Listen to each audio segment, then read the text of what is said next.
What if you're not lazy? What if your inability to focus isn't a character flaw, but a temporary numbing of your brain's reward system? You may be living in a state of dopamine poverty, surrounded by constant stimulation, yet struggling to feel motivated. Today, we're breaking down a 48-hour neurochemical reset designed to help resensitize your brain to effort, focus, and genuine satisfaction. To understand motivation, we need to understand balance. Your brain operates through homeostasis, a constant attempt to stay level. Imagine your emotional state like a seesaw.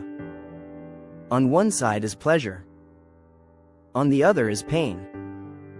When you engage in high-stimulation activities, endless scrolling, processed sugar, gaming, rapid novelty, the seesaw tips sharply toward pleasure. But the brain does not allow imbalance. To compensate, it pushes down on the pain side. This process is sometimes described as receptor downregulation. The more intense and frequent the stimulation, the more the brain reduces its sensitivity to dopamine in order to protect itself. Over time, the baseline shifts.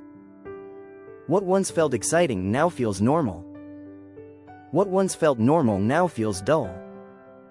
And activities that require effort, reading, working, exercising, begin to feel disproportionately difficult.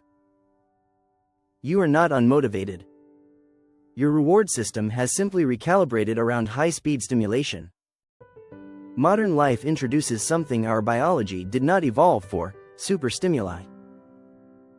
For most of human history, dopamine spikes were tied to effort, finding food, solving problems, building relationships.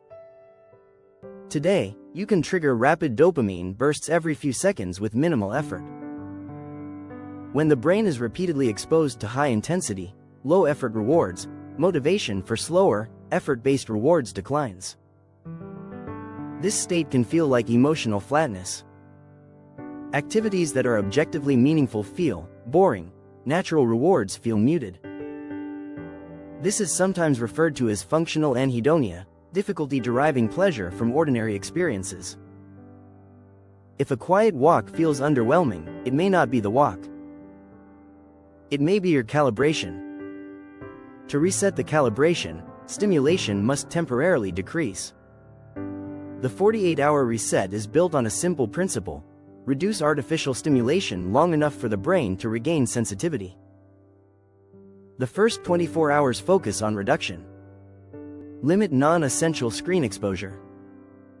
Avoid rapid digital novelty. Reduce processed sugar. Minimize unnecessary stimulation. You may feel restlessness, irritability, an urge to reach for your phone. That discomfort is part of the recalibration process. The brain is adjusting. The second 24 hours emphasize low stimulation, intentional activities. Writing by hand.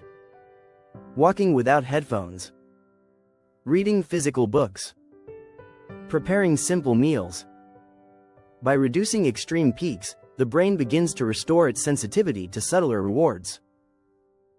Many people report that after sustained reduction in stimulation, ordinary experiences feel richer again. Focus improves. Tasks feel more engaging. You are not creating new motivation. You are uncovering it. The reset is only the beginning. To maintain balance, you introduce positive friction. This means choosing effort before reward. Hard tasks first. Physical training. Cold exposure. Deep work sessions before entertainment. When you voluntarily engage in effortful activity, your brain responds differently. Effort becomes associated with reward. The pleasure that follows feels earned and more stable.